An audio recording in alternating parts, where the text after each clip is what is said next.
मराठी मुंबई चळवळच्या वतीने या ठिकाणी जे आंदोलन करण्यात येत आहे, मला वाटतं पहिले 6 दिवस धरणे कार्यक्रमाचं आयोजन केलेलं होतं. त्यानंतर बेमुदत उपोषणासाठी या ठिकाणी आमचे सहकारी बसलेले आहेत. मला वाटतं आपणा सर्वांनाच माहिती आहे, गिरणी कामगाराचा हा संघर्ष गेले जवळजवळ 18-20 वर्षे सातत्यानं चालू आहे. जसं म्हटलं तर 1982च्या संपानंतर खऱ्या अर्थानं गिरणी कामगारांची वाताहत करायचं धोरण या सरकारनं लाभवलं. त्यानंतर नाही म्हटलं तरी आत्तापर्यंत माझ्या माहितीप्रमाणे 8 ते 9 मुख्यमंत्री होऊन गेले, पण कोणीच या गिरणी कामगाराचं माणूस, या देशाचा नागरिक म्हणून पाहिलं नाही आणि त्याला न्याय द्यायचं कोणी या ठिकाणी निर्णय घेतलेला नाही, काम केलेलं नाही. त्याच्या परिणामी म्हणून आजही आपल्याला सातत्यानं अनेक संघर्ष करून आज या घराचा प्रश्न असेल, 15 मार्चचा GR असेल, हे असे अनेक प्रश्न घेऊन आपल्याला पुन्हा एकदा ह्या उपोषणासारखं धोरण असेल, धरणे कार्यक्रमासारखं धोरण असेल, हे आपल्याला अवलंबावं लागते.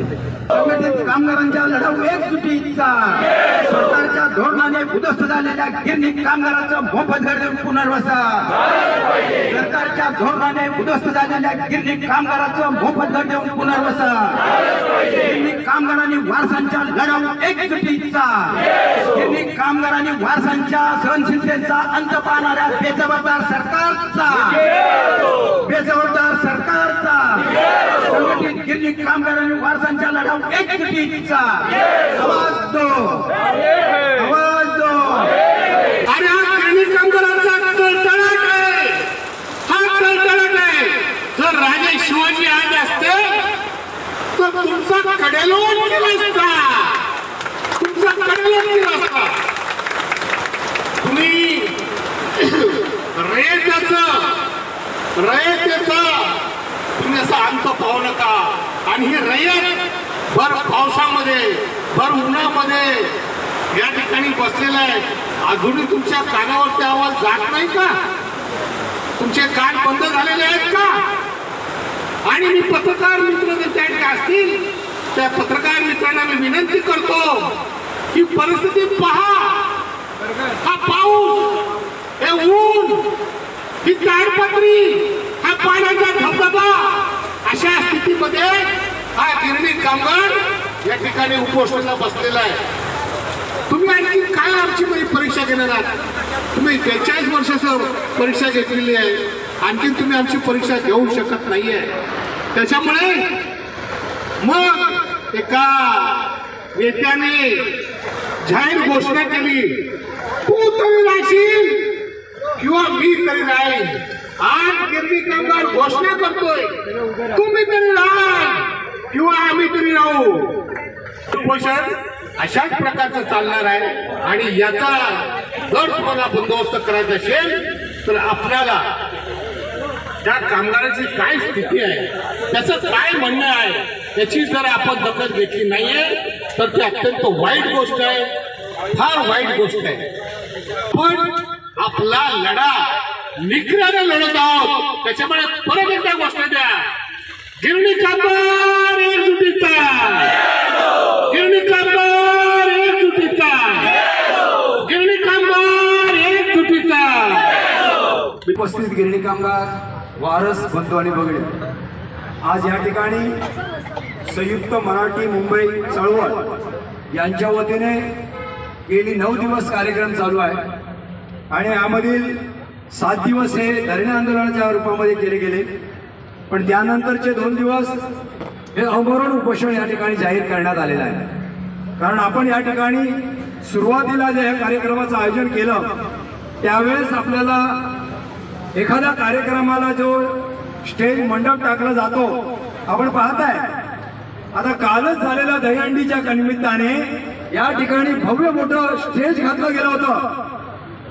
ते स्टेज या ठिकाणी चाललं, पण ज्या गिरणी कामगारांच्या चळवळीसाठी, त्या कार्यक्रमाच्या आंदोलनासाठी या ठिकाणी साधं ताळपत्री सुद्धा टाकून देण्यास मज्जाव केला गेला होता. एवढी शोकांतिका आहे की हा जो गिरणी कामगार ज्यांनी संयुक्त लढाईच्या महाराष्ट्रामध्ये सहभाग घेऊन या लढाईमध्ये सक्रिय आपलं बलिदान दिलं, अशा या गिरणी कामगारांची आज 2024 साली ही क्रूर चेष्टा केली जाते आहे. आजचे दिन आणणारं हे सरकार आहे कुठे? आजचे दिन आले कोणाचे? ज्या गिरणी कामगारांना आपल्या न्याय हक्कासाठी या फुटपाथवर सुद्धा बसायला मज्जाव केला जातोय. म्हणूनच माझ्या अगोदरचे वक्ते, त्यांचं वय खूप आहे, पण त्यांना ते देखील राग आलाय. प्रत्येकाला सुद्धा असं राग आला पाहिजे. आम्ही स्वतंत्र भारतामध्ये राहतो, आम्ही आमचा लोकप्रतिनिधी निवडून देतो. तो अधिकार आम्हाला डॉक्टर बाबासाहेब आंबेडकरांनी दिलेला आहे. आमच्या मताची किंमत आणि अंबानी आणि अदानींच्या मताची किंमत ही सारखी आहे. आणि ही सारखी असताना सुद्धा आज आपण काय विषमता पाहतोय? गिरणी कामगार आज गेली 19 वर्ष घर घर करतोय, तरी सुद्धा त्याला घर मिळत नाही. यापूर्वी तर 82चा संप झाला. 82च्या संपापूर्वीपासून म्हणजे गेली 42 वर्ष हा गिरणी कामगार सातत्याने हक्कासाठी लढतोय. हेच तर एक आपलं हत्यार आहे की आपण या आंदोलनाच्या माध्यमातून या सरकारला वाकवू शकतो, नमवू शकतो. पण आज सरकार जे आपल्या बरोबर खेळ करत आहे हे आपल्याला कदापि मान्य नाही. म्हणून आज या ठिकाणी जो मराठी चळवळीच्या निमित्ताने उपोषणाचा जो कार्यक्रम घेतलेला आहे, त्यामध्ये हेमंत गोसावी असतील, बने असतील, या लोकांनी तो पुढाकार घेतलेला आहे. आणि त्यांनी ज्या मागण्या केलेल्या आहेत, या मागण्या आपल्या गिरणी कामगारांच्या हिताच्या मागण्या आहेत. का आमचा मुंबईमध्ये गिरणी कामगारांचं पुनर्वसन होऊ शकत नाही? आज डीसी रूल केला गेला. मुंबईचं शांघाय करण्याच्या स्वप्ना नावाखाली संपूर्ण 58 गिरण्या बंद केल्या. आणि या गिरण्यांच्या जागा, ज्या गिरणी कामगारांच्या घराची तरतूद केली, या जागा तर मुंबई शहरात आहे. डीसी रूल तुमचा काय म्हणतो की बृहन्मुंबई महानगरपालिकेमध्ये असलेल्या गिरण्यांच्या जागा या गिरणी कामगारांच्या घरासाठी द्यायच्या आहेत. मित्रांनो, त्यावेळेच्या सरकारने या कायद्यामध्ये बदल करून, सरकार कोणतेही असो, त्या सरकारला आमच्या बाजूचा निर्णय करायचा आहे. पण 2000 साली त्या कायद्यामध्ये बदल केला. संपूर्ण जागेच्या 1/3 हिस्साऐवजी मोकळ्या जागेचा 1/3 हिस्सा आणला. आणि म्हणून आपल्याला 200 एकर जागा मिळणार होती, ती 19 एकरावर आणून ठेवण्याचं काम त्यावेळेच्या सरकारने केलं. म्हणजे विलासराव देशमुख त्यावेळेला सरकारमध्ये होते, त्यांनी पहिलं भूमिपूजन मिळून टेक्सटाईल मध्ये केलं. आणि आज आम्ही बघतोय काय, तर 200 एकर मिळणारी जागा ही आम्हाला 19 एकरावर आणून ठेवली. आणि आज आमच्या गिरणी कामगारांना मुंबईमध्ये घर होत नाहीये. मुंबईमध्ये आजही एनटीसीच्या जागा अशाच पडून आहेत, पण त्या ठिकाणची जागा केंद्र सरकारच्या माध्यमातून राज्य सरकार ताब्यात घेत नाहीये. ही आमची चेष्टा केली जाते. आणि आज या ठिकाणी या उपोषणाच्या माध्यमातून आपल्या मागण्या तरी काय आहेत? आपल्या मागण्या काय आहेत मित्रांनो, समजून घेतलं पाहिजे की आपला वेळ जात नाही म्हणून आज या ठिकाणी उपोषण नाही आहे. आपला वेळ जात नाही म्हणून आपण या ठिकाणी धरणे आंदोलन करत नाही आहे. तर गेली 19 वर्ष आपण या असणाऱ्या सर्व सरकारला बजावून सांगण्याचं काम करतोय की गिरणी कामगारांना डीसी रूल प्रमाणे मुंबई शहरातल्या जागा द्या. पण हे सरकार आमची चेष्टा करते. आचारसंहितेच्या पूर्वी 15 मार्च रोजी त्यांनी GR काढला. आणि त्या GR मध्ये स्पष्ट म्हणताय की सरकारने याच्यामध्ये खूप खर्च केलेला आहे. हे सरकार आता शेवटचा प्रयत्न करतोय, अशा पद्धतीचे GR मध्ये त्यांनी उल्लेख केले. आणि म्हणून आम्ही ज्या जिल्ह्याच्या ठिकाणी जी जागा तुम्हाला देऊ, ती जागा जर तुम्ही घेतली नाही तर तुमच्या अर्जाचा विचार केला जाणार नाही. अरे ह्याच्याकरता आम्ही 2010 साली फॉर्म भरले होते का की तुम्ही सरकार म्हणून ते आमचे अधिकार काढून घेणार? हा अधिकार आम्ही सरकारला मुळीच दिलेला नाही आहे की आम्हाला मुंबईमध्येच करावं, आम्हाला जिल्ह्याच्या ठिकाणी घर नको अशी आपण मागणी करतो आहोत. आज सरकार आम्हाला तिकडे फरफडत नेत आहे. आज आपण पाहिलं असाल, हे एक डोंबिवली सारख्या ठिकाणी युट्यूबने आपण वर्तमानपत्रातून बातमी वाचली असाल. डोंबिवली सारख्या ठिकाणी उत्तर शिव म्हणून एक ठिकाण आहे. या ठिकाणावरची जागा परवा म्हाडाचे अधिकारी आणि काही अधिकारी त्या ठिकाणी सर्वेला गेले होते. पण त्या ठिकाणच्या गावकऱ्याने तिथे त्यांना ती उभं केलं नाही, त्यांना हाकलवून लावलं. मित्रांनो, त्यांचं काय म्हणणं आहे?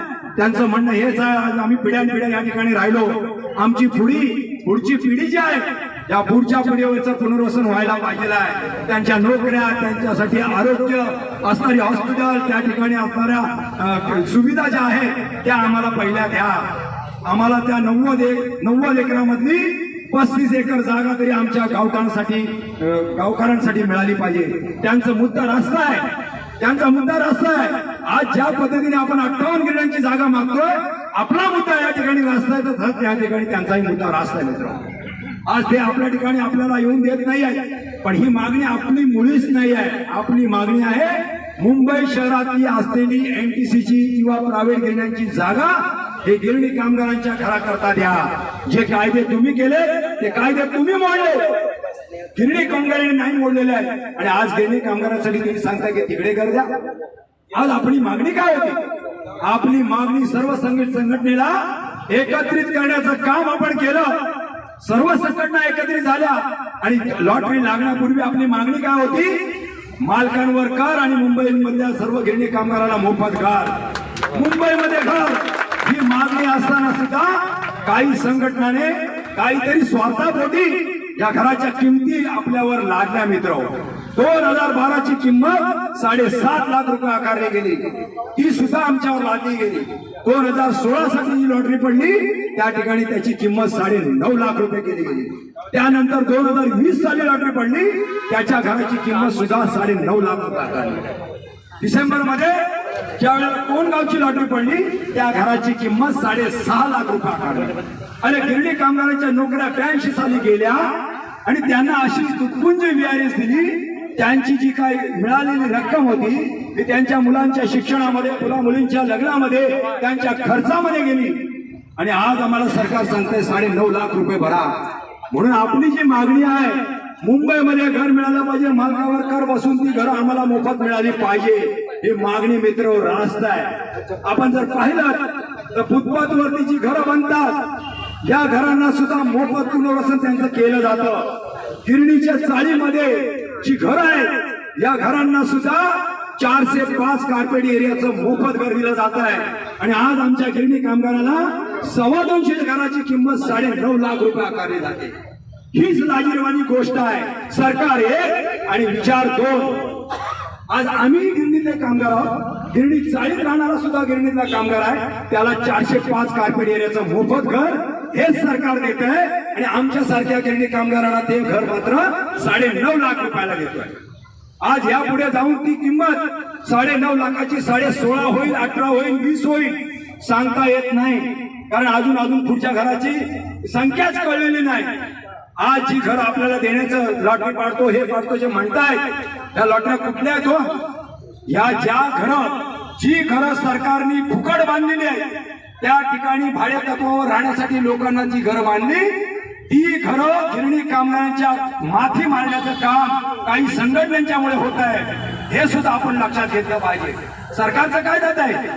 सरकारला बरंच आहे, तुम्ही बांधून पडलेली घरं जी खपत नाहीत ती आपल्या माती त्यांनी मारलेली आहेत. आणि अशाच पद्धतीची कोणगावच्या लोकांची सुद्धा फरफड झालेली आहे. मित्र, 2016 साली लॉटरी लागली, पण त्यांना घरं आता या मागच्या 2-3 महिन्यापूर्वी दिली गेली, ती सुद्धा 2470 घराची लॉटरी, पण त्याच्यामध्ये 600 लोकांनाच घरं मिळाली.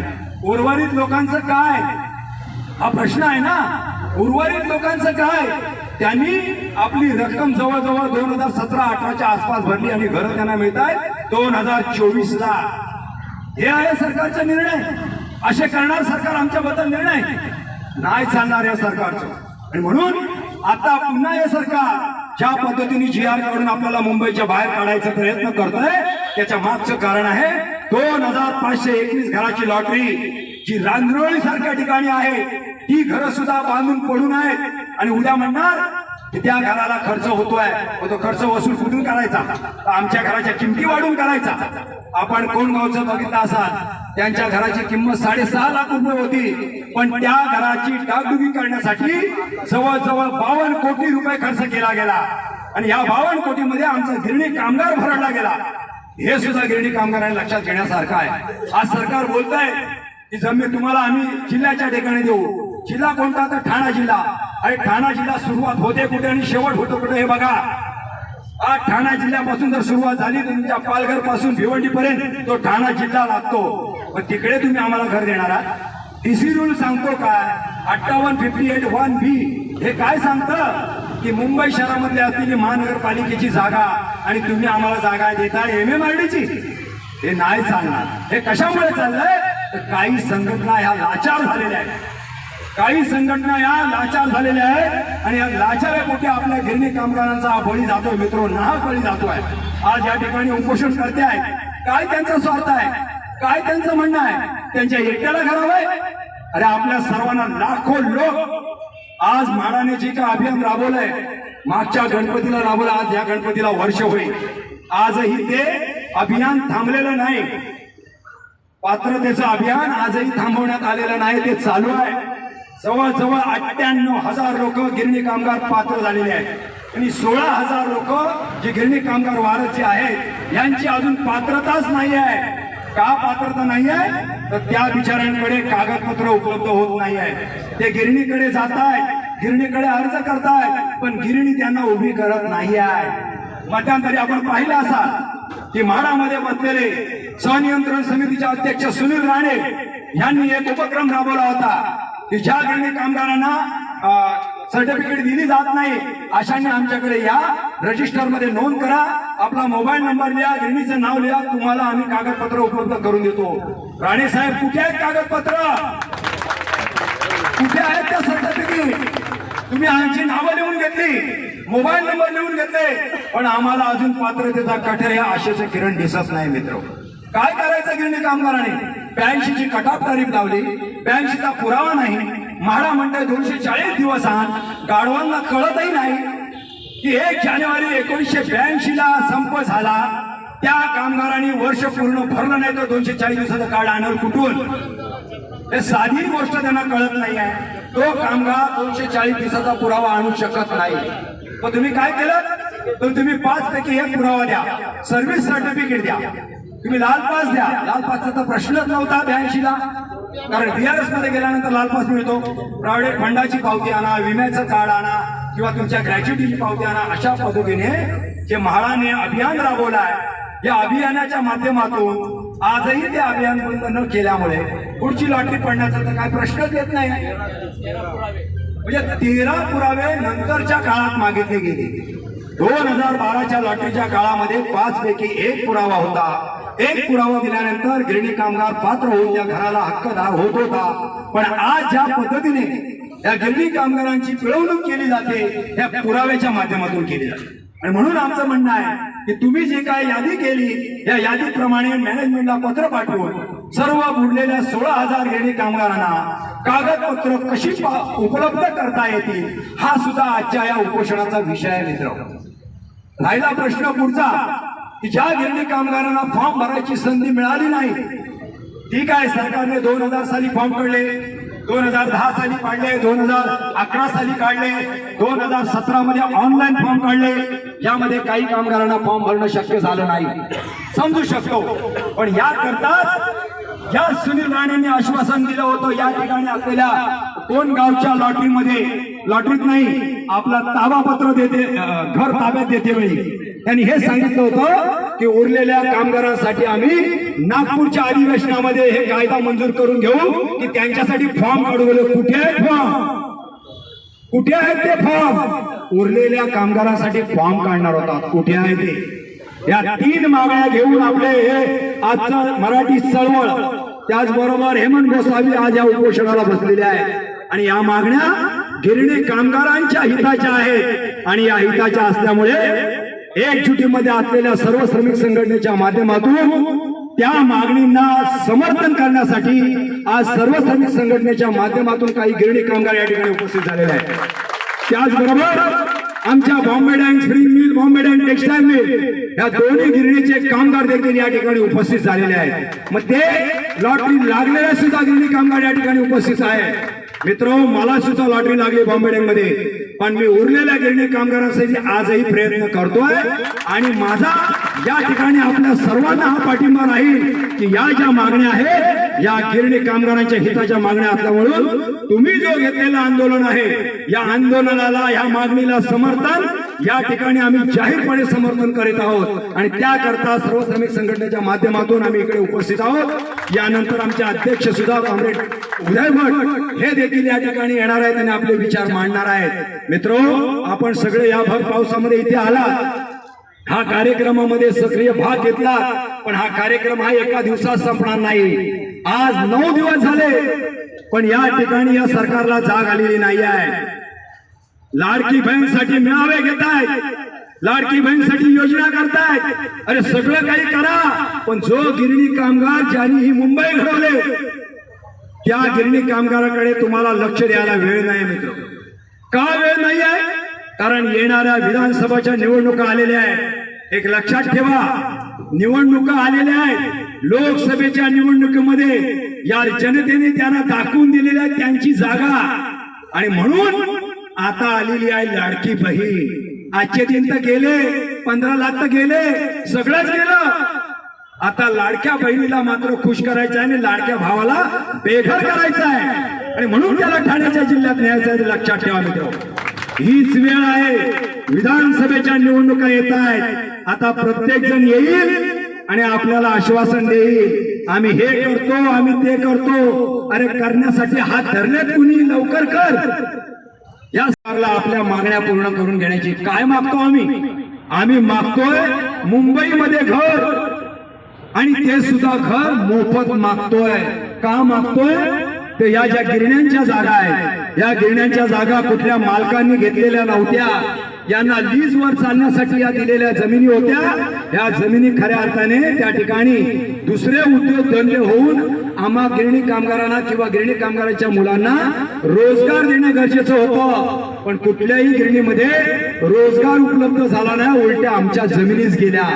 कुठेतरी घराची तरतूद झाली, पण ती घरं सुद्धा आम्हाला आज मिळण्यासाठी 19 वर्ष झगडावं लागलं, आणि आजही कुठे आशेचं किरण दिसत नाही। मित्र, आज जवळजवळ 1 लाख गिरणी कामगार पात्र होणार आहेत। आज 98,000ची तर डिक्लेअर झालेली आहे। 98,000 गिरणी कामगार वारस हे पात्र झालेले आहेत, पण त्यांच्यासाठी जागा कुठे आहे असं सरकार म्हणतंय। मित्र, जागा नाही आहे। आज एनटीसीच्या जागा अशाच पडून धूळ खात आहेत, पण त्या जर जागा केंद्र सरकारने राज्य सरकारने ठरवलं तर त्या जागा उपलब्ध आपल्याला सहज होऊ शकतात। 21 ऑगस्ट रोजी मुख्यमंत्र्यांनी जी सह्याद्री गेस्ट हाऊस मध्ये मीटिंग घेतली, त्या ठिकाणी सर्व संघटना हजर होत्या, सर्व आमदार हजर होते, सर्व प्रतिनिधी त्या ठिकाणी हजर होते, आणि तेव्हा मुख्यमंत्री बोलले होते की काळ्या चौकी सारख्या ठिकाणी जवळजवळ 4,000 घराची निर्मिती होईल। त्या GR मध्ये नाही तुम्ही उल्लेख केला की 4,000 घरं मुंबईमध्ये बांधायला सुरुवात करा। सुनील राणे तर म्हणतात बोरुड सारख्या ठिकाणी खटाव मध्ये जागा मिळेल, त्या ठिकाणी 7,000 घरं तयार होतील। नाही घेतली तुम्ही जागा ती, मग तुम्ही फक्त आम्हाला गाजर दाखवताय, मुंबईमध्ये जागा घेतो म्हणून म्हणताय, पण मुंबईमध्ये जी खऱ्या अर्थाने जागा आहे ती तुम्ही घेताना दिसत नाही आहे। आज तुम्ही मुंबईबद्दल कुठल्याही मीटिंग मध्ये मुंबईबद्दल चर्चा होत नाही मित्र, पण आजपासून इथून पुढे मुंबईची पहिली चर्चा करा आणि नंतर पर्याय म्हणून आम्हाला त्या ठिकाणी न्या। मुंबईच्या जागा तुम्ही बिल्डरांच्या घशात घालताय। आज मुंबईमध्ये ज्या जागा आहेत तुम्ही मुंबईच्या घशात घालताय। आज दादर सारख्या ठिकाणी कोहिनूर मध्ये एक टॉवर झालाय, टेंडर भरला गेला, मग त्या कोहिनूरच्या गिरणी कामगारांची जागा कुठे आहे? कुठे आहे जागा ती? म्हणजे अशा जागा तुम्ही तुमच्याशी निगडीत असलेल्या बिल्डरांच्या घशात घालताय आणि त्या जागा डेव्हलप करताय। मग गिरणी कामगारांचं काय? डीसी रूल काय म्हणतो? तर डीसी रूल हे म्हणतो की मुंबईमध्ये असलेल्या 58 गिरणींच्या बृहन्मुंबई महानगरपालिकेतल्या जागा, या जागेतला 1/6 गिरणी कामगारांच्या विषयाला द्यायचा आहे। मग त्याच्याबद्दल चर्चा नाही तर तुम्ही कोणगाव मध्ये जा, तुम्ही पनवेल सारख्या ठिकाणी जा, तुम्ही गावाकडे जा। अशा पद्धतीचं सरकार आपल्या बरोबर खेळ करतोय मित्र। म्हणून आजपासून लक्षात ठेवा, येणाऱ्या विधानसभेच्या निवडणुकीपूर्वी आपल्याला या सरकारला ठामपणे सांगायचं आहे, हा इकडूनच इशारा आहे की इथून पुढे मुंबईच्या जागेबद्दल चर्चा झाली पाहिजे, आणि मुंबईमध्येच गिरणी कामगारांना मोफत घर मिळालं पाहिजे। फुटपाथवर ज्यांना पुनर्वसन होतं मोफत होतं, गिरणीच्या साहित्य कामगारांना 405 कार्पेट एरिया देऊन मोफत घर पुनर्वसन होतं। मग या गिरणी कामगारांतून पैसे का घेतले जात आहेत? हे ठामपणे आपल्याला या सरकारला सांगायचं आहे मित्रो. बरंच काही बोललो, अजून वक्ते आहे, आपल्याला ही चळवळ पुढे न्यायची आहे. आज आपण या ठिकाणी या मागणीचं समर्थन करतो आहोत की ही मागणी कामगारांच्या हिताची आहे आणि ह्या मागणी बरोबर आपण कायमस्वरूपी राहणार. आता मुख्यमंत्र्यांना एकच सुस्मृती झाली पाहिजे की या ठिकाणी चालू असलेल्या या आंदोलनाच्या परिणामी मुख्यमंत्र्यांनी या सर्व, आम्ही असं म्हणत नाही की इथे ही संघटना उपोषणाला बसली, तिकडे श्रमिक बसली म्हणून त्यांनाच बोलवा, आम्ही असं बिलकुल म्हणत नाही. ज्या संघटना गिरणी कामगारांच्या चळवळीमधून आंदोलन करतायत या सर्व संघटनांना मुख्यमंत्र्यांनी घेऊन बसलं पाहिजे, चर्चा केली पाहिजे, कार्यक्रम पत्रिका जाहीर केली पाहिजे.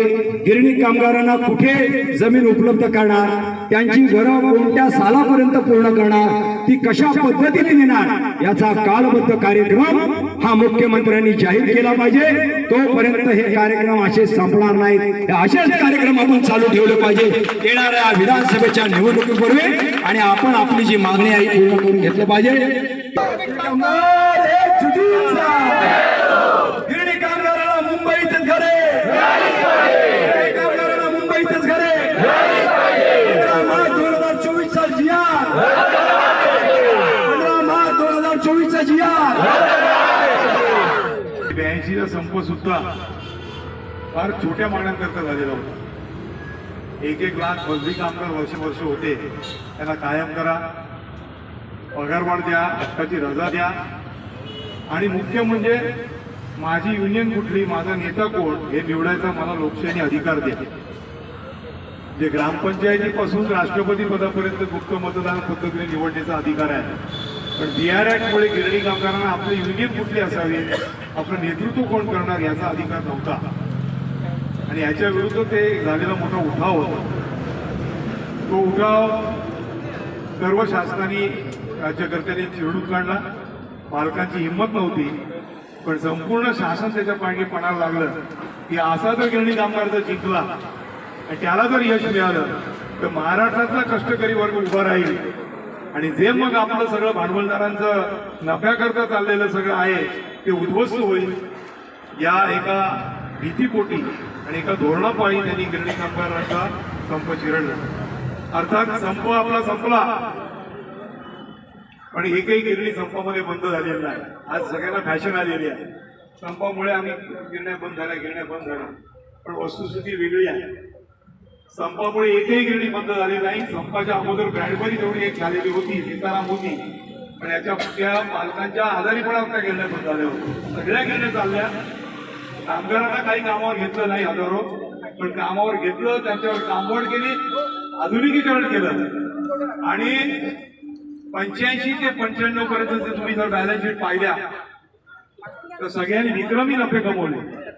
पण त्यावेळेला सरकारने आपलं धोरण बदललं की आता मुंबईचं हाँगकाँग सिंगापूर करायचं आहे. बरोबर. आता गिरण्या चालवून नफा कमवण्यामध्ये मजा नाही. आता गिरण्यांच्या जमिनी विकून आणि डेव्हलप करून मॉल आणि इतर करून जास्त पैसा आहे. हे धोरण ज्यावेळेला घेतलं त्यावेळेला निर्णायकपणे खऱ्या अर्थाने गिरण्या बंद पडल्या म्हणण्यापेक्षा पाडल्या. नंतर बॉम्बे मिल, मोराठी मिल, टाकरसीच्या इतर गिरण्या, नंतर सेंच्युरी, मफतलाल, या गिरण्या शेवटच्या खेळापर्यंत प्रचंड नफ्यामध्ये होत्या. त्या गिरण्या बंद होण्याकरता छोटा बिटा काही नव्हता. बरोबर आहे. 200 कोटी रुपये एकर, आणि त्याच्यावर जर बांधकाम केलं तर अजूनही लाखो कोटी. या एका पैशाच्या नफ्याच्या हव्यासा पोटी हे धोरण बदललं आहे. या डीसी बिल मध्ये फायदा घेऊन मालकांनी प्रचंड नफा कमवण्याकरता गिरण्या बंद केल्या. या डीसी बिलच्या मध्ये एका कलमामध्ये आपला अधिकार लपलेला होता की तो घराचा, तो अधिकार आपण उभा केला. कोणी संघटना नव्हत्या त्यांनी तुम्हाला VRS घ्यायला भाग पाडला. हिशोब घ्या, नाही तर तुम्हाला उद्या आहे तो हिशोब सुद्धा मिळणार नाही. गिरण्यांच्या लाईट तोडल्या, वीज तोडली, आणि नाहीतर तुमचा खटाव होईल, तुमचं मातुल्य होईल, हे सांगून सगळा गिरणगाव रिकामा केला. ते आज नाचतायत इकडे तिकडे, पण त्यांनी VRS तुम्हाला घ्यायला भाग पडत असताना घराचा अधिकार आहे या कायद्यामध्ये कदापि सांगितलेला आहे. तो आपण संघर्ष करून उभा केला. तो लढाईमधून तो प्रत्यक्ष अधिकार आणला. त्याच्याकरता गावोगावी आपण मोर्चे काढले. आता घराच्या किमतीवरून धडकंदन होणार, आणि मग एकेकाने आपापले सर्वात सुरू केलं. तरी आम्ही सगळ्यांनी फिरून एकजूट केली. आणि आपण ठामपणे सांगितलं की ज्या मालकांनी 100 वर्षापूर्वी आणि वाऱ्याने पैशाने जमीन घेतल्या त्यातल्या 75% जमीन या लीजवर होत्या, आमच्या 4 पिढ्या राबल्या, तिथे रक्त आणि घाम गाळून लोटा घेऊन आलेला भांडवलदाराला जगातला मोठा भांडवलदार बनवला. त्या घराची किंमत त्या मालकाच्या तिजोरीतच वसूल केली पाहिजे. तर ती जमीन त्याची कधीच नव्हती. कुठला मालक जमीन घेऊन जन्माला आलेला नाही. तिथे उद्योग करण्याकरता सरकारी जमीन दिलेली होती. त्या दिवशी तुझा उद्योग संपला, त्या दिवशी जमिनीची मालकी संपली. ती जमीन पुन्हा महाराष्ट्र सरकारच्या आणि महाराष्ट्र सरकारच्या ताब्यात आली पाहिजे होती. पण हे धोरण घेत सरकारची त्या जे सत्तेवर बसले त्यांनी तुम्ही जे नाव घेतलंय चळवळीला संयुक्त मराठी कामगार चळवळ, जी आपण 55 ते 60च्या दशकामध्ये केली, त्याचा टोकाला माझा जन्म झाला. त्या चळवळीत आम्ही जन्माला पण आलेलो नव्हतो. पण त्या चळवळीचा नारा होता की मराठी माणसांची मुंबई, शेतकरी कामगारांची मुंबई आणि रक्ताने माखलेल्या आणि हौतात्म्य पत्करल्यामुळे आज सगळेजण या महाराष्ट्राच्या खुर्चीवर जाऊन बसतायत. त्या खुर्चीमध्ये मला गादी दिसत असेल, तिथे आरामदायक सगळं असेल, पण ती खुर्ची हा गिरणी कामगार आणि शेतकरी कामगारांच्या रक्ताने बनलेली आहे. याचा विसर या सगळ्या राजकारणात पुनर्वसन आहे. ज्या वेळेला मोठ्या प्रमाणात गिरण्या बंद पडल्या त्याचा आम्ही अभ्यास केला, खास करून सरकारी गिरण्या बंद पडल्या त्याचा अभ्यास केल्यानंतर आमच्या लक्षात आलं की सरासरी वय 39 वर्षाचं असताना त्याला रोजगार गमवावा लागला. त्याची इच्छा नव्हती, पण बाहेर जे वातावरण आहे ते वातावरण बघता दबावाने, भीतीपोटी, अगतिकतेपोटी त्याला BRSचा फॉर्म भरणं भाग पडलं आणि रोजगारात त्याला बाहेर जावं लागलं. वय होतं 39. म्हणजे आणि त्याच्यामुळेच आम्ही सांगितलं की हा आमचं पुनर्वसन आहे, हा आमचा पुनर्वसनाचा झगडा आहे. आम्ही कुठे म्हाडामध्ये इतर जसं माणसं फॉर्म भरतात, घरं करतात, त्या लॉटरी करता आम्ही उभे नाही आहोत. आम्ही आमच्या पुनर्वसनाच्या अधिकारता करता आहोत. जर मालक 200 कोटी रुपये एकर आणि त्याच्यावर लाखो रुपये कमवत असेल तर ती जमीन या आमची असताना, ती जमीन आम्ही त्या घामाने रक्ताने भिजवलेली असताना त्याच्या कामगाराने त्यांच्या मुलाबाळाला देशोत्तरीला जाण्याचा अधिकार त्या सरकारला, या सत्ताधाऱ्याला दिला कोणी? हा सवाल जेव्हा आम्ही विचारला आणि मोफतच घर घेऊन पुनर्वसन मिळालं पाहिजे, सगळ्या संघटना आल्या, मोठे मोर्चे पण सुद्धा आपण काढले. मला खुर्ची पाहिजे, मला भाऊ माहित नाही, मला बहीण माहित नाही, मला बाप माहित नाही, अशी आपली उदाहरणं आहेत, मला मुलगा माहित नाही. इतके ते स्वार्थाने आंधळे झालेले आहेत की त्यांना आता जनतेचं कुठलंही देणेघेणं राहिलेलं नाही. महाराष्ट्रात म्हणणार की मी रिक्षावाला होतो, माझा बाप एसटी कामगार होता, माझा बाप गिरणी कामगार होता. हा भूतकाळ आहे. पण यांचा वर्तमान काळ हे बिल्डर आहेत, हे प्रचंड मोठ्या प्रमाणात शिक्षण सम्राट आहेत, हे प्रचंड प्रमाणात उद्योगपती आहेत. त्यांची नाळ सर्वसामान्यांची त्यांनी तोडलेली आहे. म्हणून हे आपल्याला प्रसंग येतोय आणि आपल्याला कामगार कष्टकऱ्यांना फूट मांडण्याकरता जातीपाती धर्माचा राजकारण त्यांनी पेरलेला आहे. आज त्याला भीती वाटत नाही कामगार वर्गाची. एक काळी कामगार वर्गाला उभा राहिला की त्याच्याबद्दल मुख्यमंत्री येऊन धावत यायचे, आम्हाला बोलायचं आहे. कारण त्यांना कळतंय की मला कामगार वर्गाचा मी देशोत्तरी लावलं तरी मला खुर्ची मिळणार आहे. कारण माझी खुर्चीचा रस्ता हा हिंदू मुसलमान फटाफट करून, जाती भेद करून आम्हाला मिळवतोय. हा गिरणी कामगाराचा वारसा नाही. गिरणी कामगाराचा वारसा हा कामगार कष्टकरी वर्गाचा एकजुटीचा आहे. मालकांच्या विरुद्ध प्रचंड लढा करण्याचा आहे, सत्ताधाऱ्यांच्या विरुद्ध लढा करण्याचा आहे. आणि हा लढ्याचा वारसा घेऊन आज आपण अखंडपणे चालतो आहोत. आणि त्यांना घर अधिकार नव्हता, घराचा अधिकार मिळाला, आपण जिंकलो. प्रत्यक्षात घराचं बांधकाम करायला लावलं आणि मोफत घराचा नारा लावला म्हणून 9 आणि 10 लाखापर्यंत त्यांच्या किमती आटोक्यात राहिल्या. 10 दिवसापासून त्यांचं आंदोलन चालू आहे. साधं एक चर्चा करायला कोणी तयार नाही. एवढे मस्तवाल हे सगळे राज्यकर्ते झालेले आहेत. आणि मला असं वाटतं की ही त्यांना जी मस्ती वाटते त्यांना भल्या भल्याना या जनता चीट करते. हे येत्या लोकसभेच्या मागच्या लोकसभे निवडणुकीकडे आपण पाहिलं, 400 पारचा नारा होता, 240 वर येऊन राहिलेले आहे. वगैरे ताबडतोब घेऊन जाण्याच्या दृष्टीने तुझा काय करता येईल का या दृष्टीने सुद्धा आम्ही ताबडतोब दृष्टीने आता जाऊन आम्ही एक बैठक घेऊ आणि लवकरात लवकर 1-2 दिवसामध्ये जर चर्चेला बोलवून साधा प्रश्न जे मुंबईत घराच्या जमिनीचा आहेच, जमीन आहेच, NTCच्या गिरण्या आहेत त्या देऊन टाका, त्याच्यावर आमचं बांधकाम होईल. गिरण्यांच्या चाळी आहेत, त्या चाळीमध्ये विशेष बाब म्हणून थोडा येतेस वाढून द्या. 60-70-80 हजार जवळजवळ जेवढे आपले घर आहेत ती सगळी याच्यामध्ये अकोमोडेट होऊ शकतात आणि मुंबईचा मराठी माणूस आणि त्याची संस्कृती पुन्हा एकदा अभिमानाने या गिरण गावातच प्रश्न आहे तो सरकारच्या इच्छाशक्तीचा. तुमची इच्छाशक्ती आली तर तुम्ही समुद्र सुद्धा हटवता, पर्यावरणाचा नासधूस करता आणि तुम्ही सागरी सेतू बांधता, समुद्राच्या खाली कोकणे पाडता, कारण तुम्हाला भांडवल धारण करता मुंबई बनवायची आहे. एअरपोर्टवरून आला, मंत्रालयात फाईलवर सही केली की पुन्हा त्याला एअरपोर्टवर जाऊन परदेशात चौकडे जायचं आहे. तुमची इच्छाशक्ती असेल तर तुम्ही बुलेट ट्रेन बांधता, कारण अहमदाबादवरून इकडे यायचं, इथे बिझनेस करायचा, मुंबई लुटायची आणि रात्री झोपायला परत अहमदाबादला जायचं.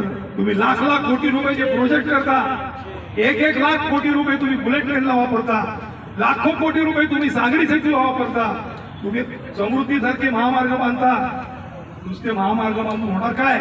लोकांच्या नोकऱ्या, त्यांचं शिक्षण, हे सगळे प्रश्न वाऱ्यावर सोडून फक्त तुम्ही इन्फ्रास्ट्रक्चरच्या प्रोजेक्टमध्ये गुंतलेला आहात आणि त्यांनी सगळ्यांचं भारताचं आणि महाराष्ट्राची तुलना करतात. पैसा प्रचंड आहे, मुंबईत जमीन आहे आणि आमचाच पैसा तो आहे. आम्ही भीक मागत नाही आहोत, दान मागत नाही आहे, आमचा अधिकार मागतोय. तुम्ही तुमच्या धोरणाने माझी नोकरी घालवली, माझ्या भावी पिढ्यांचा रोजगार कायमचा नष्ट केला आणि त्याची पुरेपूर लाभ या मालकाने उठवला. आमचा वाटा कुठे आहे आणि आमचा अधिकार कुठे आहे? हा संघर्ष आहे. हा लवकरात लवकर जर 2 दिवसामध्ये साधा काही चर्चा करा. ताबडतोबीने 15 मार्च 2024चा जिया, जो काळा जिया आहे असं आम्ही मानतो, की जो मुंबई सह महाराष्ट्र झाला पाहिजे, त्याच्याकरता गिरणी कामगारांनी आपलं रक्त सांडवलं. त्या गिरणी कामगाराला आणि त्याच्या वारसाला सांगणार की तुला जागा नाही आणि अदानी अंबानीच्या पोरांना मात्र बंगल्या बांधण्याकरता जागा, हे आम्ही सहन करणार नाही. त्याच्याबद्दलचा निर्णय घ्या आणि 2 दिवसामध्ये ते तुम्ही चर्चा करून ते सोडवलं नाही तर ही चळवळ व्यापक करावी लागेल, संख्या वाढवावी लागेल. जीवन मुंबईपुरती नाही तर पुन्हा सांगली, सातारा, कोल्हापूर, कोकणात सुद्धा त्याचे पडसाद आम्हाला उद्यावे लागतील आणि ते उमटल्याशिवाय राहणार नाही. हे शब्द सर्वकर्मी संघटनेच्या वतीने आज तुम्ही त्या आंदोलन सध्याला मी देतो. आणि गिरणी कामगारांचा लढा 2011 साली ज्या सर्व संघटनांनी एकत्र येऊन ज्या पद्धतीनं मोर्चा काढला होता आणि त्यावेळेस मागण्या सगळ्यांनी एकच ठेवलेल्या होत्या की मालकाकर आणि गिरणी कामगारांना मुंबईत मोफत कर. आणि या मागणीला सगळ्या संघटना एकत्र झाल्या आणि बिघडलं कुठं? या गोष्टीचा अभ्यास आता कामगारांनी वारसाने करण्याची आता वेळ आलेली आहे. बिघडले गेले त्याच्या पाठीमागे जाऊन आपण काही बदली करू शकत नाही, पण आता काहीतरी आपण धडा घेऊ शकतो आणि या धडा घेऊन पुढची भूमिका आपल्याला घ्यावी लागेल आणि या दृष्टिकोनात या आंदोलनाची दिशा आपल्याला बदलावी लागेल. मी आता जास्त वेळ बोलणार नाहीये, पण मला जे काही व्यथा व्यक्त करायचे आहे की ज्या वेळी गिरणी कामगारांना आम्ही गावाकडे जातो, वारसाचे पावडा ऐकतो, त्यावेळेला आम्हाला असं वाटतं की आम्ही कुठे कमी पडतो. टीका होतात, घाणेरड्या टीका करतात, हरामखोर नालायक माणसं. त्यांना लाज वाटत नाही की आज 70-80 वर्षाचे माणसं तुमच्याकडे अपेक्षेनं गावाकडनं स्वतःच्या पदाचे पैसे घालून येतो आणि सांगता की आम्ही पत्र देऊन आलोय, 4 दिवसात तुमचा निर्णय होईल, बेठेक लागेल. हे झालं किती दिवस? गेले 43 वर्ष आम्ही ऐकतोय. आता सहनशीलतेच्या बाहेर झालंय. आता पुन्हा निवडणुका येतील, पुन्हा दुसरं सरकार येईल. आता हीच वेळ आहे आमच्याकडे. त्यांच्यातले आस्व जर तुम्हाला दिसत नसतील तर मग मात्र आम्हाला अशा भूमिका घ्याव्या लागतात. आणि खरोखर आता या भूमिकेला सगळ्यांनी साथ दिलेली आहे, अजूनही सगळे साथ देतील.